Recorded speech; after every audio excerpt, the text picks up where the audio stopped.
Hey friends, it's Corey from Hey Let's Make Stuff, and in today's video I'm going to start to answer a question I get a lot. This is actually probably the question I get asked most often of anything that I do, and that is, how do you sublimate on dark or cotton fabrics? The short answer is, you don't. Sublimation requires that polyester content so that it can bond with the fibers in the material, and because the ink is transparent, you have to have a white or other light colored shirt for it to work. But not all of us want to walk around wearing white polyester shirts, so I'm going to be doing some videos on different t-shirt decorating methods that are different than sublimation. Some of these will be sublimation hacks, others will be different types of transfers, but I wanted to give you some options for decorating t-shirts and other garments that went beyond sublimation, that's more than just a white polyester shirt. So in this video, I'm going to be talking about Supacolor transfers. Supacolor transfers are actually not printed at home. They are printed by Supacolor and shipped to you. This means that you don't have to do any weeding like with vinyl, you don't have to do any printing, and you can put these on just about any type of material. A Supacolor transfer is sort of a combination of a screen print and a DTF or direct to film transfer. This combination allows for a very bright, vivid print on whatever you want to put it on. You'll upload your design, Supacolor will print it, they'll ship it to you, and then you'll use a heat press to apply it to your garment. This means that each transfer is going to cost a little bit more than if you were doing it yourself on your own DTF printer, but it is a really good option if you have to make sort of like a small quantity of bulk shirts. You can just get them printed, shipped to your house, you can apply them, and it's really super easy. Supacolor does have a 10 transfer minimum order. So if you want to make one shirt or just a couple shirts, this is probably not the option for you. But if you want to make shirts for a family reunion or a sports team or something like that, this is a really great option. Pricing is based on the size of your transfers. So this is about a 10-inch transfer here, and per transfer it was $6.60. So that's not cheap when you also have to factor in the cost of your shirts and all of that sort of stuff. However, if you do want this type of transfer that shows up on dark fabrics and you don't want to spend several $1,000s on a DTF printer or a white toner printer, this is an option for you. They also do have bulk discounts, so at $6.67 per transfer, for 10 transfers, I would have only paid something like $5.55, I think, for 20 transfers, and then if I'd ordered 50 transfers, it was like $4.29 a transfer. So if you have larger bulk projects, you will get a discount on your order. If you want to make hundreds of shirts, like if you have a small business, you may want to start to look at upgrading to a DTF printer, direct-to-film printer, or maybe a white toner printer. At some point, it just makes more sense for the pricing, but only you can decide that for your small business. Now, here are a few questions I know I'm going to get asked. So the first is, how is Supacolor different than sublimation? And of course, right away, we know that Supacolor transfers can be put on dark fabrics, they can be put on cotton fabrics, things that sublimation just won't work with. That being said, Supacolor transfers do sit on top of the fabric. With sublimation, the sublimation ink is bonded with the polyester fibers inside your garment, but the Supacolor transfer sits on top. When applied correctly, which I will talk about in a bit, you should get at least 70 washes out of this before it starts to crack or peel or fade or anything like that. Another question I'll probably get is, how is it different from HTV? So, I mean, I could actually make this with HTV. I can make it with 6 different colors of HTV. I could cut them all out, weed them, place them, hope that I'm getting everything in the right space, and make this shirt. However, this was so much easier. It was one press and go. My logo happens to come in just a variety of solid colors, but you can also use Supacolor transfers for all sorts of illustrations, gradients, grunge patterns, all sorts of things that you would find really difficult to do with a traditional HTV. Supacolor does have a few types of transfers. I suspect that most of the people watching this video are going to want to use their wearables transfer, which is basically their basic t-shirt style transfer. They also make other types of transfers for if you have already sublimated like an entire shirt and you want to put a transfer on top of that, you need a special blocker. So they've got some blocker types, they've got a few promotional products, they've got one specifically for hats. So when you do go to place your order, make sure that you are choosing the transfer that's right for your application. Today I'm using all Bella Canvas t-shirts. If you've been around here at any length of time, you'll know that I love Bella Canvas. They have eco-friendly production methods, they pay their workers a fair wage. They just are a really great company overall, and their clothes are so soft, which is really important to me. They also, in some of their styles, have up to 300 colors, so you have a lot of things to choose from. And in case you missed it, I made a whole video on it, but Bella Canvas also has something called their Makers account, which allows you to buy garments at wholesale pricing without a reseller license. It's free to join. I will go ahead and link to that video as well as where to sign up down in the description below. Now let's talk about the heat press you're going to need for Supacolor transfers.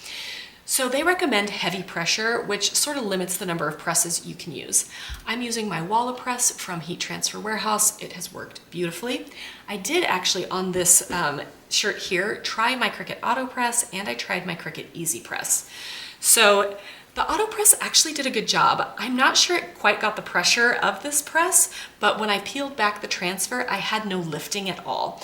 So I'm not sure if this will hold up to all of those 70 washes, because technically I'm not sure if it was applied correctly, because I'm not sure how much pressure was actually applied, it being an AutoPress, but I was actually pretty surprised at how well the Supacolor did in the Cricut AutoPress. Then I'm going to show you the overhead view of the Cricut EasyPress. So you can see here, I didn't even get my L here. The transfer lifted when I went ahead to pull it off. It was pretty bad over here.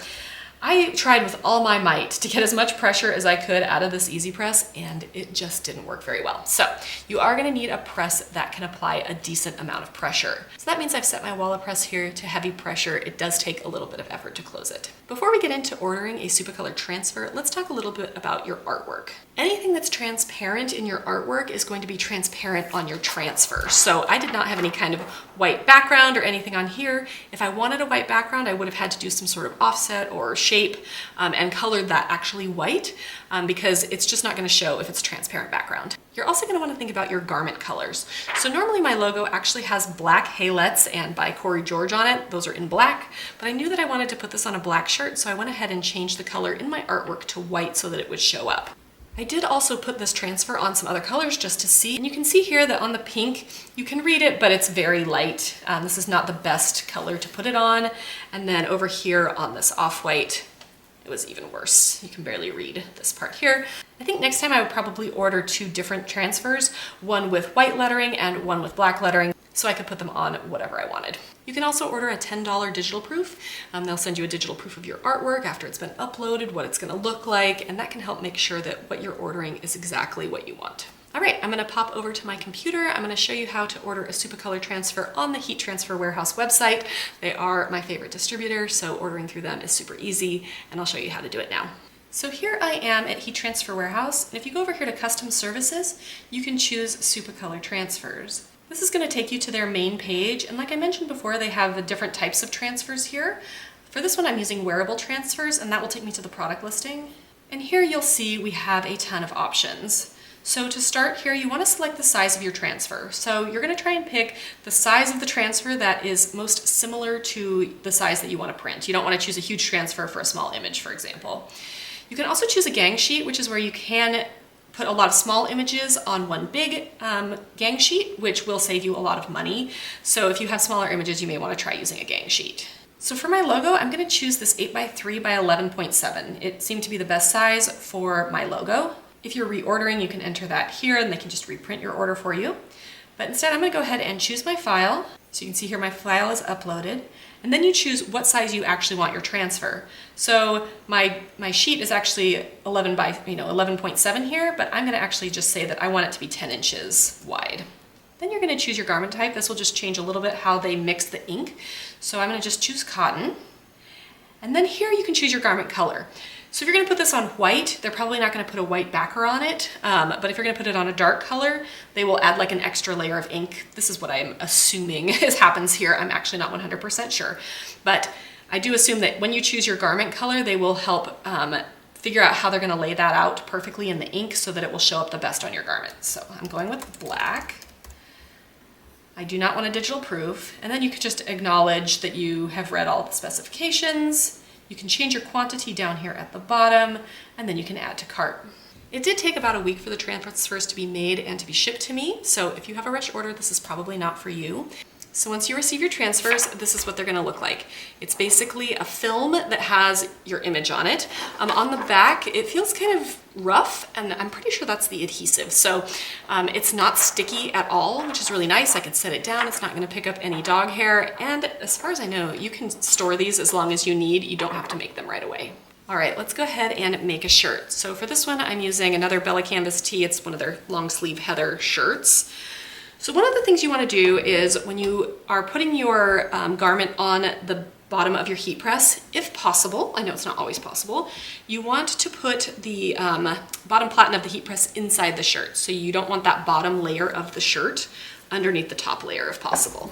So I'm gonna just put this on here like this. And then you want to try and center it as much as possible. I find this a little tricky to do. Again, be careful of the press. You don't want to burn yourself. But basically, I just want to try and get the seams centered. If possible, pull the seams off. I can't do that on this one. The shirt is just not large enough. But it does look like it is now flat on this press, like it should be. So you're going to start by pre-pressing your project. I have my heat press set at 320 seconds, and I'm going to press it in 5-second intervals to make sure that I get all of the steam out of the garment. Moisture is sort of the enemy of almost every type of transfer, so you really want to have all the moisture out of your garment before you press.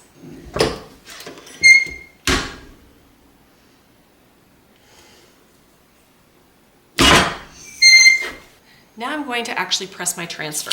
So if you'll recall, I put my shirt in sort of backwards from how I would normally put a shirt in, so I want to make sure that I have my image facing the correct direction on my shirt here. Just like this, get it centered. You can use a t-shirt ruler or something else if you'd like. Then you're going to put a piece of butcher paper over the top here. And I'm going to press it for 15 seconds, and then here's the secret. You just have to rip that film back off the transfer like it's a Band-Aid. None of this slow peeling back to make sure it works, just rip it in one go. If you peel it back in other goes, it can like stretch the actual material. You don't want that. So I'm gonna press this for 15 seconds, then I'm gonna rip that transfer off, and I'm gonna put the butcher paper right back on top, and I'm gonna press it for another 2 to 4 seconds to really set the adhesive. All right, here we go. Remove this, pull this, rip. Put this right back on. Press again for another couple seconds. And that's it. It is so easy. Here is the finished shirt. It looks so good. I have a no lifting at all. I know that ripping off that film sheet can be a little nerve-wracking because I think we have a tendency to want to like peel up the edge and make sure that it's sticking, sort of like we would with HTV, but no, you just got to rip that thing off and then press it and your shirt is done. So let's talk pros and cons about Supacolor transfers. To start, one of the biggest pros obviously is that you can use it on dark and cotton fabrics, and it is vibrant. These colors look amazing. I feel like this is a really great option when sublimation is just not giving you the look you want. Another pro is that it skips all of the preparation time. There's no weeding, there's no printing, there's no prepping. It's basically just put it on the shirt, press, and you're done. Another pro is that these should wear well. Now, I haven't done a test where I've washed these 70 times to see how they're gonna turn out. I will, over time on my Instagram channel, which I will link below, start to give you some updates on how they are wearing, because I think that's really important. We don't want this to just fall off in the wash in a week. We want it to be able to last. So as I wear these, actually I'll probably wear this shirt the most. As I wear this shirt, I am gonna do some updates on how well it's wearing. There are a few cons. One is that 10-piece minimum order. This is not the print for you if you just need to make one shirt. Another con might be price.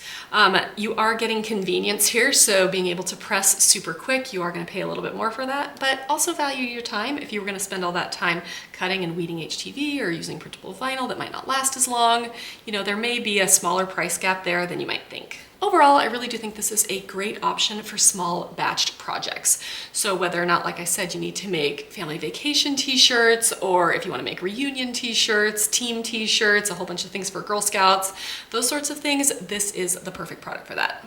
If you found this video helpful, go ahead and give it a like. If you want more t-shirt decorating options that go beyond sublimation, subscribe to my channel because I'm going to be going into more videos soon. I'll see you next week.